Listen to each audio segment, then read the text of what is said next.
Today, we're talking about the discovery that's shaking up how paleontologists think about one of the most iconic dinosaur groups of all time, Spinosaurus. For the first time in over a century, scientists have identified a new species within the genus, Spinosaurus mirabilis, unearthed deep in the Sahara Desert of Niger.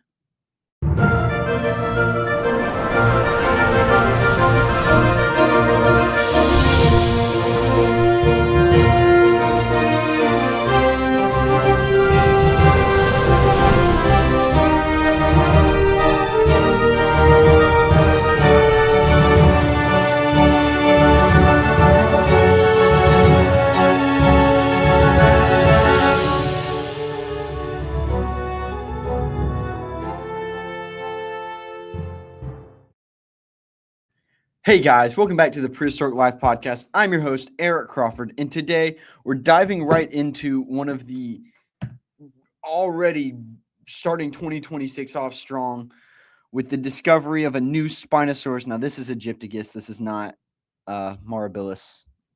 But it is the only one of the two Spinosaurus things I have. Spinosaurus, like full body reconstruction kind of items I have. So it's going to be flashed to the screen. So let's actually just dive right on into it with setting this scene. Let's take you back roughly 95 million years, the middle of the Cretaceous. What's now the Sahara wasn't an endless sea of dunes, but a landscape crisscrossed with rivers and forested floodplains, teeming with giant fish like coelacanth, or coelacanths, as some people say. This was a world of humid river corridors in life, far from the deserts we think of today. Fast forward to 2019 when paleontologists exploring a remote region of the central Sahara stumbled upon a strange bone sticking out of the sand. It wasn't just any bone. It was part of the Spinosaurus skull with a long blade-like crest unlike anything seen before. Introduce Spinosaurus mirabilis. I'm probably pronouncing that wrong. I don't speak Latin. But it is a beautiful specimen, and it honestly kind of redefines what we know a lot of about Spinosaurus with adding in a lot of stuff. Now, this isn't the actual mirabilis episode. There will probably be one later on eventually once we know more and I can get accurate measurements and taxonomic research and taphonomic research and yada, yada, yada. But for now, this is just kind of talking about the discovery. So a brand new species emerges. After returning with a larger team in 2022, researchers uncovered two more of these striking crests along with jaw fragments and teeth. Studying these fossils revealed something extraordinary. The crest was not simply ornamentation, but a massive structure likely covered in keratin. That same material that makes up bird beaks and horns, and possibly brightly colored in life. Because of this distinctive feature, the species was named Spinosaurus mirabilis. Mirabilis meaning astonishing in Latin. This is only the second confirmed species in Spinosaurus genus, the first being, of course, Spinosaurus egypticus, the famous one, known from fossils discovered more than a century ago. So now we have another Spinosaurus species. Here's the difference between their two skulls. You can see the crest right here, the very famous crest right here, and the lack thereof in Egypticus, along with some very differentiating tooth and jaw structures, which we'll actually go on about. One of the most striking aspects of mirabilis isn't just the crest, it's the teeth and skull morphology. The upper and lower teeth interlock in the same way that forms a effective trap for slippery prey like fish. This type of dental arrangement is classic adaptational among fish-eating predators. seen in everything from crocodiles to marine reptiles. This is strongly suggests the dinosaurs specialized in catching aquatic prey. But here's where mirabilis challenges old ideas. These fossils were found hundreds of kilometers from ancient coastlines. Instead of living and hunting on the sea, at the sea like a marine predator, the giant walked along riverbanks and in shallow waters. Paleontologists now uh, describe its lifestyle as more akin to wading birds, a hell heron, which is apparently the nickname that we're given this thing. Stalking fish in rivers, marshes, and floodplains of ancient Africa. Whew, now that's a sick name. I love it when we give cool names and unique names to specimen and things like that. I think it just adds more of a level of flair. I think this is what we actually discovered. A lot of this other stuff is probably reconstruction from Egypticus, kind of.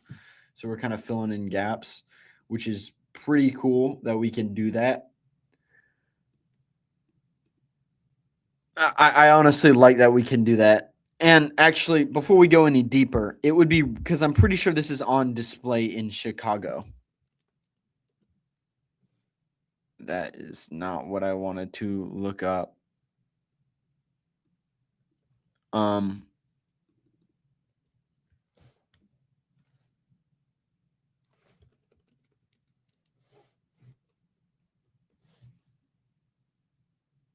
okay, the new species of discovered.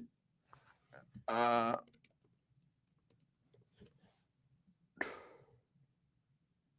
yes, replicas of the newly discovered Spinosaurus mirabilis skull and crests are on display as of March 1st, 2026, at the Dinosaur Expedition exhibit at the Chicago Children's Museum. The original fossil discovered in Niger are temporarily held in the University of Chicago for study. So, that being said, there's some cool stuff up in Chicago.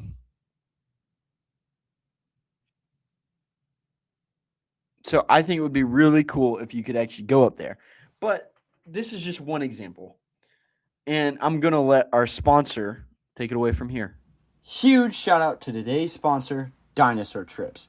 If you enjoy these majestic creatures I talk about here on the podcast and would like to go see them for yourself, I would heavily recommend Dinosaur Trips. Dinosaur Trips is a company created to give people a behind-the-scenes in-look on museums and dig sites, along with just having an amazing time looking at these amazing, fabulous, majestic creatures. So if you sound interested, go to www.dinosaurtrips.com and tell them Prehistoric Life sent you and get $250 off your tickets. Now, back to the show. So, going in deeper to that, what this means for the dinosaur science. For decades, there has been intense debate about how Spinosaurus lived. Some scientists thought they were strong swimmers, perhaps even semi-aquatic like crocodiles, while others suggest more terrestrial habitats. S. mirabilis adds crucial evidence to the idea that while these dinosaurs loved water, they were not necessarily deep water swimmers, but rather specialized shallow water hunters.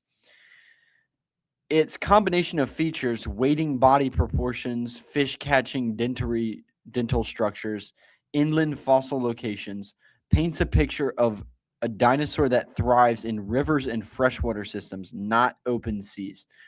This reshapes our understanding of Spinosaurid ecology and evolution, showing how diverse and specialized these predators could be. Now, I'm going to take that a step farther because there's probably some divergent evolution. In fact, I'm 96% sure I already have this bad mamba jamba on the dinosaur family tree because I took it a step further. Let's see if I can get this on the first try.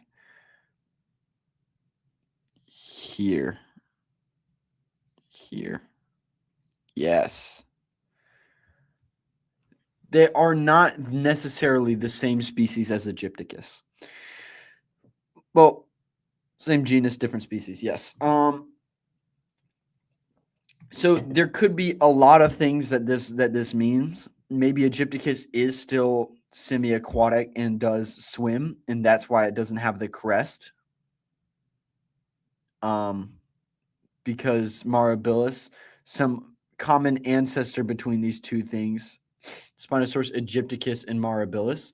One, it either, could have possibly evolved into swimming better and wading like a heron, like a hell heron. So there's a lot that this could mean. I don't think it necessarily undermines the swimming Spinosaurus theory, but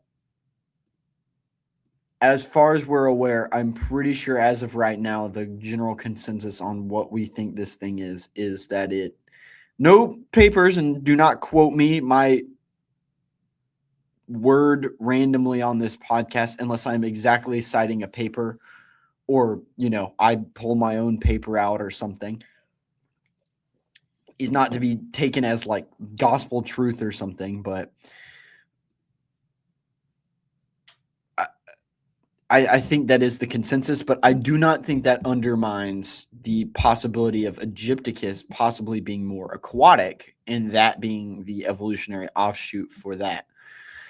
Now, if somebody has a paper that's like, nah, here's Egypticus, also the same thing, please feel free to drop that down in below. I would love to have a discussion episode with a bunch of people where we talk about the differences between Egypticus and mirabilis, and all that good jazz.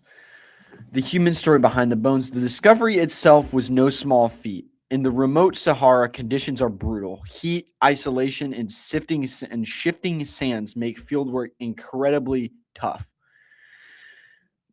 The initial find in 2019 sparked curiosity, but it wasn't until the return expedition in 2022 that the bigger picture began to emerge. Scientists meticulously documented the site, collected fossils, and later assembled them back in labs using CT scans and digital reconstructions. The sense of excitement among the team was palpable. One paleontologist recalled gathering around a laptop in the desert camp to view the assembled 3D skull model for the first time. That moment, more than just scientific validation, highlights the thrill of discovery itself. Now, that's something that's always kind of, everybody who's watched Jurassic Park remembers the famous Alan Grant scene where they're like, this could revolutionize digging. We wouldn't even have to dig. Look, you can see it, whatever. It's a bird, yada, yada, pubis, backbone, arch, and feathers, and yada, yada, yada, all that good fun jazz. Basically the same thing here. It's like, dang, it's hard to dig this crap up. We can kind of quickly reconstruct it to know what we're looking for and dig and look for these areas around whatever. And so they're all gathering around to see what it looks like. And it's like, awesome. This thing is awesome. Now, I mean, it would be really cool to have your own reconstruction. If you follow my account, you probably like dinosaurs, fossils in the prehistoric world. And if you have ever shopped for fossils, you'll see that a lot of them have some very high prices, rightfully so, because they are usually one-of-a-type specimen. Then you go look for casts, and you see a lot of these low-quality casts going around, so you just don't know what to do. You either have to buy something super expensive or something super low quality. Enter dinosaur skeletons. Dinosaur Skeletons specializes in creating museum-quality replicas of prehistoric life and is renowned for its highly detailed reconstructions. Founded by a professional paleo artist with over a decade of experience in the collectibles industry, they are dedicated to providing enthusiasts, collectors, and institutions with the opportunity to own magnificent, lifelike prehistoric replicas. Each creation is crafted with exceptional care and attention to detail.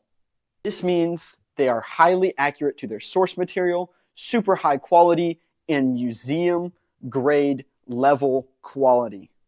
This is probably the closest you could get to bringing home a museum exhibit. They're also fairly affordable for the accuracy and quality put into it, which also means they make great gifts for birthdays and holidays for that collector or dinosaur enthusiast you know. So go check out Dinosaur Skeletons and get your cast today.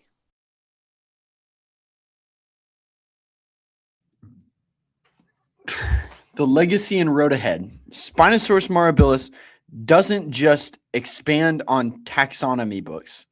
It challenges assumptions, sparks new questions, and enriches our view on prehistoric systems. It reminds us that even among the most iconic dinosaurs, there are still stories waiting to be uncovered, waiting in sand and stone for the right moment to be revealed. And that's the story of Spinosaurus mirabilis, the astonishing new species from the heats of Africa's ancient rivers. A giant that waded like a heron, hunted like a crocodile, and now stands as one of the most remarkable paleontological discoveries of our time. Stay curious, and the past still has many surprises in store.